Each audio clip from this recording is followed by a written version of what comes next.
Muy bien, vamos a trabajar sobre el tema de electrodinámica que está en la unidad 2 del temario de la unidad de aprendizaje de física 3. Bueno, pues la palabra electrodinámica, ¿sí?, divide a una parte de la física, que como se puede ver en la figura, nos dice que es la parte que se encarga de estudiar las características y propiedades que generan la carga en movimiento. Y aquí en la figura podemos ver un conductor por el cual se están desplazando los electrones. Ese fenómeno de desplazarse de los electrones de un punto a otro es a lo que se le llama intensidad y corriente.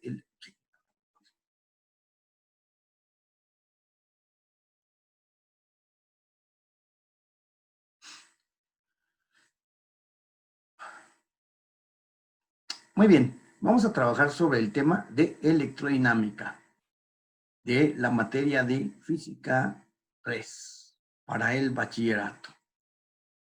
Bueno, pues la electrodinámica es la parte de la física que se encarga de estudiar las características y propiedades que generan las cargas en movimiento.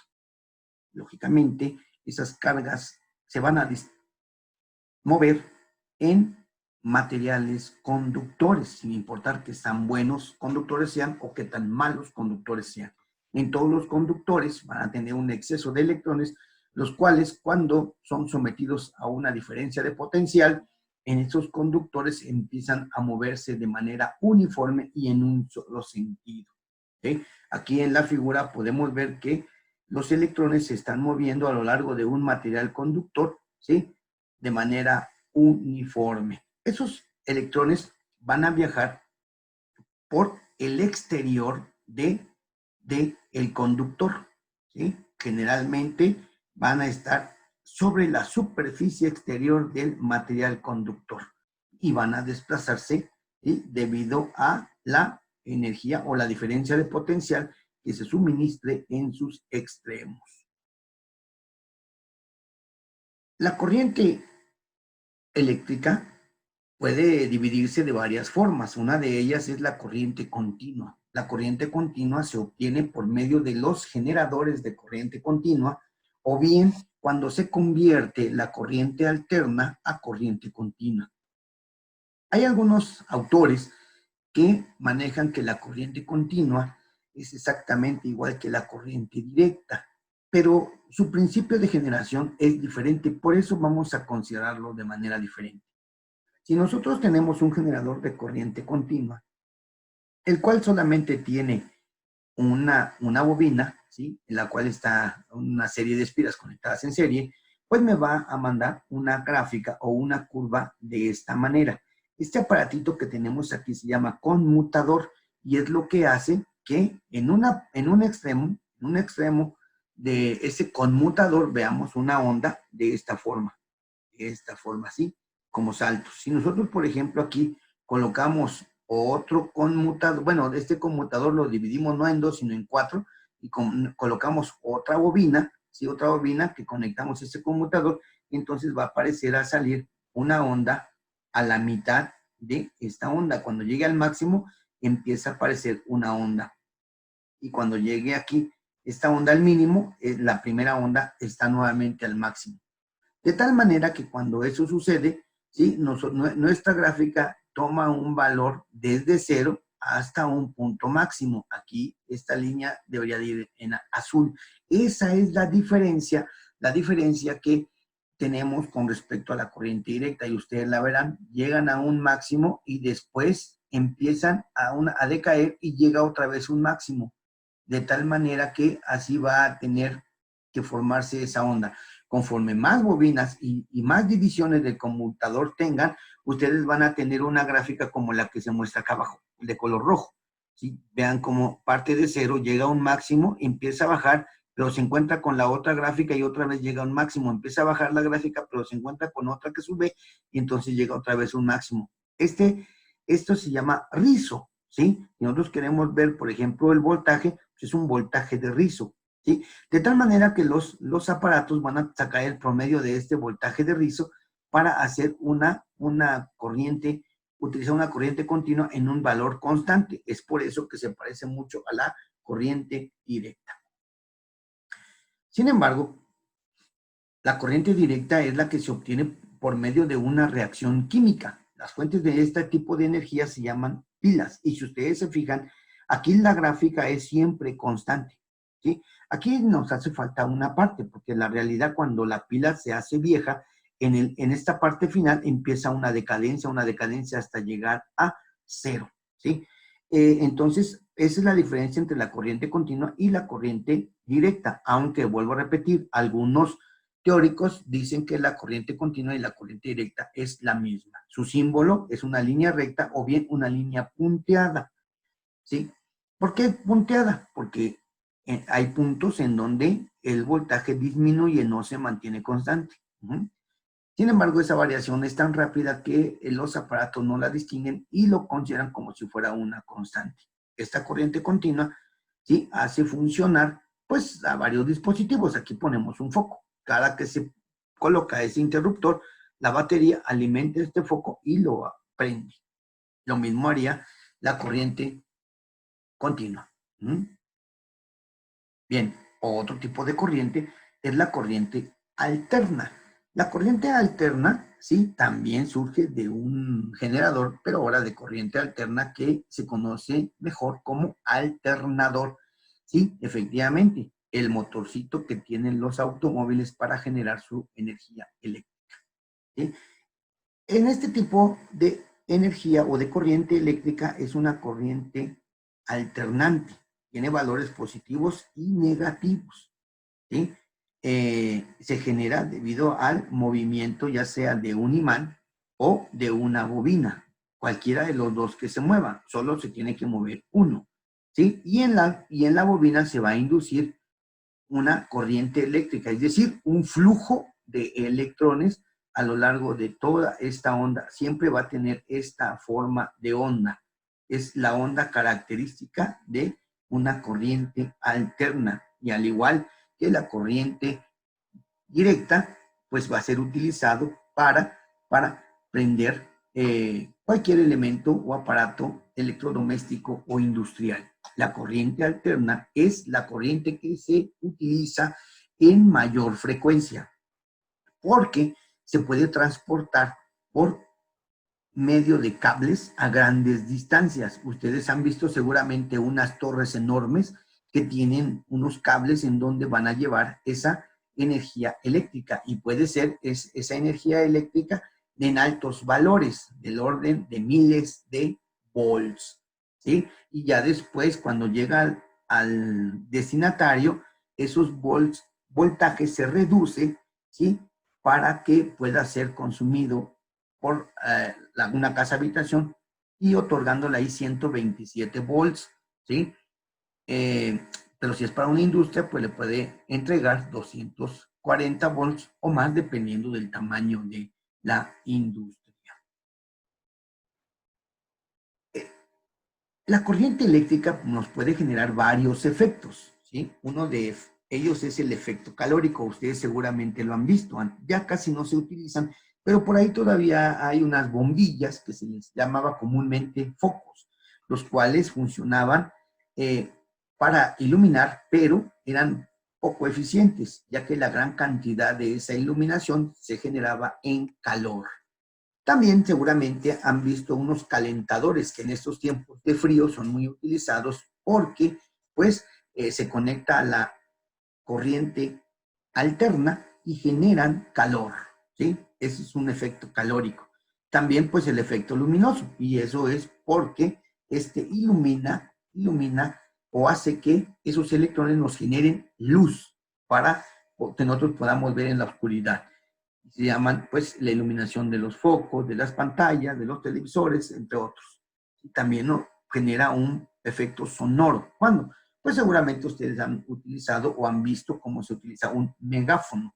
¿Sí? Pues ahí genera o amplifica el efecto sonoro. O bien los radios, las televisiones, los altavoces, que bueno, pues llega una señal eléctrica y esa señal eléctrica entra a un circuito eléctrico y al final se convierte en sonido. El efecto magnético, ¿sí? Bueno, pues por ejemplo, se han dado cuenta que los motores, ¿sí?, los motores pues funcionan debido a un determinado magnetismo, y ese magnetismo se genera por bobinas y corriente eléctrica, ¿sí? Seguramente cuando eran pequeños agarraron un cablecito, lo enrollaron de alambre y lo conectaron a una pila, y después ese clavo con alambre, ¿sí?, podía traer otros pequeños metales, de tal manera que generaba un efecto como si fuese un imán. El efecto magnético, esto es cuando la corriente hace mover a los motores, ¿sí?, y estos motores generan un trabajo, por ejemplo, la bomba de agua.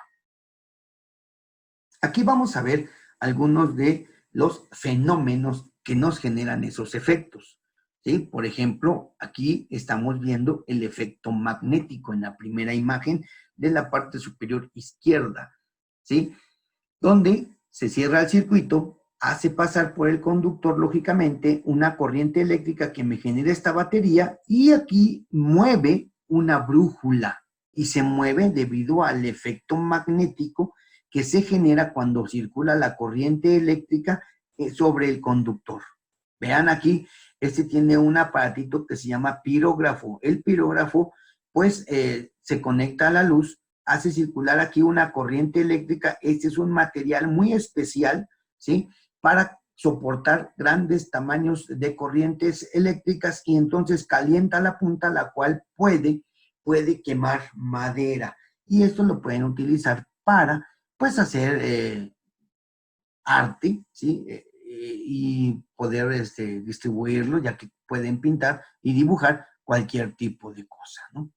Aquí nosotros, por ejemplo, vemos un motorcito que lo conecto yo a una batería, hace girar, y ese al girar pues me mueve ciertas poleas, y estas poleas, bueno, pues pueden hacer cualquier trabajo, ¿sí? Pero también vemos en la parte inferior izquierda una bomba en donde vean cómo viene el flujo, ¿sí? Y empieza a circular por este tipo de aspas, de tal manera que hace que fluya el agua. En realidad, este dispositivo está acoplado al motor. La electricidad lo que hace es que este dispositivo gire, y solito, por la forma que tiene, pues va a jalar el agua. Lógicamente, esa agua debe de estar aquí en las aspas. Si estuviera vacío, no lo puede jalar. Se quemaría, se calentaría, habría mucha fricción y se quemaría. Es el principio de funcionamiento de la bomba. Es un motor acoplado a un dispositivo mecánico que me genera el trabajo de subir el agua, ¿no? También podemos que la electricidad se puede obtener del sol, ¿sí? Por medio de paneles solares. Esa electricidad, ¿sí?, ese sol, esa fuente luminosa, se convierte en energía eléctrica y va a circular por todos los circuitos de una casa hasta que me llegue a prender mi lámpara, ¿no? O hacer funcionar aparatos electrodomésticos. También hace rato les comentaba que los megáfonos tienen un circuito que funcionan por energía para poder amplificar el sonido. Esos son ejemplos de los fenómenos que nos pueden generar, ¿sí?, la corriente eléctrica. Bueno, en este semestre, pues sin importar qué tipo de corriente eléctrica, si es continua o alterna o directa, bueno, todas ellas funcionan bajo el mismo principio, ¿sí? Y nosotros, ese es el fenómeno de las corrientes eléctricas. Nosotros vamos a trabajar con valores de corrientes eléctricas, y eso se le conoce como intensidad de corriente eléctrica. La intensidad de corriente eléctrica se representa por una letra I mayúscula, y como unidad tiene los amperes, y los amperes se representan con una A mayúscula. ¿Y cómo se obtiene esa intensidad de corriente eléctrica? Bueno, por definición, la intensidad de corriente eléctrica nos dice que es el número de electrones que pasan por un determinado punto en una unidad de tiempo, ¿sí? Entonces, el número de estos electrones que pasan por esta determinada área en un segundo es lo que me genera a los amperes, a un ampere, ¿sí? La carga por unidad de tiempo. Esta es su ecuación. Ya conocemos que Q, ya sea mayúscula o minúscula, significa carga eléctrica y se mide en coulomb. Y T minúscula generalmente, pues es el tiempo y se mide en segundos. Entonces, la intensidad de corriente eléctrica, sin importar si es corriente alterna, directa o continua, va a ser la carga con respecto al tiempo y se va a hacer o se va a medir en coulomb sobre segundo, y un coulomb sobre segundo es igual a un ampere. Eso es la corriente eléctrica o la intensidad de corriente eléctrica. Vuelvo a repetir, es la misma ecuación para todos los diferentes tipos de corriente eléctrica. La corriente eléctrica me va a ser muy útil porque pues va a hacer funcionar, es lo que va a hacer funcionar a los dispositivos que trabajen con electricidad. Y va a formar un circuito eléctrico. Para que yo tenga un circuito eléctrico, debo de tener ciertos materiales. Uno debe de ser una fuente de alimentación, que es una batería, una pila o el tomacorrientes de nuestra casa. Conductores para poderlos llevar a otras distancias, un interruptor que nos permita del paso, ¿sí? de la corriente eléctrica, y un material que consuma esa energía, que puede ser un foco, puede ser una bomba, puede ser una plancha, puede ser una licuadora, ¿sí? Que nos consuma energía. ¿Y por qué va a consumir energía? Pues porque va a desarrollar un trabajo, ¿sí? Entonces, la conexión de estos elementos, tal cual lo muestra la figura, vean cómo de la fuente siempre va a tener dos terminales, una positiva y otra negativa, sale el conductor, uno va a llegar al interruptor, se conecta al interruptor, que es un apagador, puede ser, y después de la otra patita del interruptor va a una patita del foco. Y la otra, la negativa, pues esa la hacemos por recorrer desde la fuente hasta el foco. De tal manera que cuando yo cierro este interruptor, empiezan a moverse los electrones y hacen que esta lamparita ilumine. Ese es un circuito eléctrico.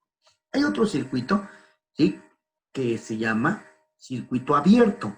Pues un circuito abierto es cuando no tiene esta lamparita. Entonces, si no tiene esa lamparita, no pueden circular los electrones. Por ejemplo, si nosotros conectamos aquí un capacitor y como el capacitor tiene un aislante entre las placas, pues entonces los electrones no pueden circular como se está viendo en esta figura. Eso se llama un circuito abierto. Entonces, si es un circuito abierto, la intensidad de corriente eléctrica es cero. Puedo tener una diferencia de potencial, pero no puedo tener intensidad de corriente eléctrica.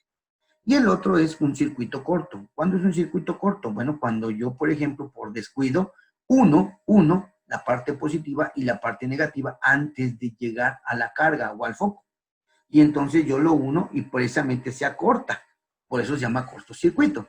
Entonces eso, como no tengo resistencia, como no tengo una carga, ¿sí? Hago que la corriente sea infinita, ¿sí? Y yo, pues, daño los equipos. Es más, si yo, por ejemplo, pongo un cable que una el positivo con el negativo, lo puedo hasta deshacer de tanta corriente que circula por ese cable. ¿Sí? Esos son los diferentes tipos de circuitos. Pero nosotros vamos a trabajar con el circuito elemental, que es, tenemos que tener estos elementos que tenemos aquí. Una fuente de alimentación, unos conductores para poder llevar la corriente a otro punto y a una distancia, un interruptor y una carga. ¿Qué es la carga? Es el aparato que va a hacer el trabajo. ¿Sí? De tal manera que esos circuitos pues van a interactuar diferentes dispositivos, ¿sí? Esa carga que le llamamos nosotros y tiene un determinado símbolo, y este símbolo cuando se trata de un foco es en esta línea quebrada en zigzag, ¿sí? Y representa lo que se le llama la resistencia. Cuando yo, por ejemplo, tengo una resistencia, tengo una fuente de alimentación que me genera una diferencia de potencial y lo que va a hacer que circule una intensidad de corriente, ¿sí? Una intensidad de corriente que va a ser medido por este aparato que se llama amperímetro o mejor dicho, ampérmetro, ¿sí? El cual se conecta en serie, pues yo voy a trabajar con un circuito elemental, el cual responde a una ley muy famosa que se le llama la ley de Ohms, la cual me dice que la intensidad de corriente que atraviesa un circuito es directamente proporcional al voltaje o tensión del mismo e inversamente proporcional a la resistencia que presenta el circuito. ¿Qué quiere decir esto? Bueno, aquí me dice que directamente proporcional es que si yo incremento el voltaje, se incrementa la intensidad de corriente. Van variando de manera directa, ¿sí? Si disminuyo el voltaje, pues va a disminuir la intensidad de corriente, ¿sí? Entonces, por eso me dice que va a variar directamente proporcional. ¿Qué pasa cuando es inversamente proporcional? Es que la variación es al revés. Si yo incremento la resistencia, entonces la corriente disminuye. Pero si disminuyo la resistencia, entonces la corriente crece. Si yo hago que la resistencia se vaya casi a cero, ¿sí? Mi corriente es muy grande, lo cual sería lo ideal para todos los aparatos, que la resistencia sea mínima. Sin embargo, todos los aparatos, ¿sí? presentan una determinada resistencia. Es más, el mismo conductor eléctrico tiene una determinada resistencia y en función de esa resistencia es como se clasifican los buenos conductores, los regulares conductores y los malos conductores. ¿Cuáles van a ser los buenos conductores de la electricidad? Principalmente el oro, la plata, el cobre y el aluminio. Esos son los buenos conductores de la electricidad. El fierro es un conductor, pero es un mal conductor de la electricidad por tener un alto número de resistencia. Hay otros peores, por ejemplo, el nicromel. El nicromel es el aparato que se utiliza para hacer los calentadores eléctricos, ya sea calentadores de agua o calentadores de ambiente. Y pues soportan una gran cantidad de intensidad de corriente eléctrica porque tienen una alta resistencia. Y toda esa corriente eléctrica la convierten rápidamente en calor, lo cual no nos conviene porque pues nosotros que pagamos la luz nos genera altos costos, ¿sí? Por consumo de energía. Entonces aquí, como se dan cuenta, en nuestro circuito entra un nuevo concepto que se llama resistencia eléctrica, pero ese lo vamos a dejar para otra explicación. Espero hayan entendido los tipos de corrientes que tenemos o que vamos a utilizar y cómo se manifiestan, qué efectos generan, así como se mide la intensidad de corriente eléctrica.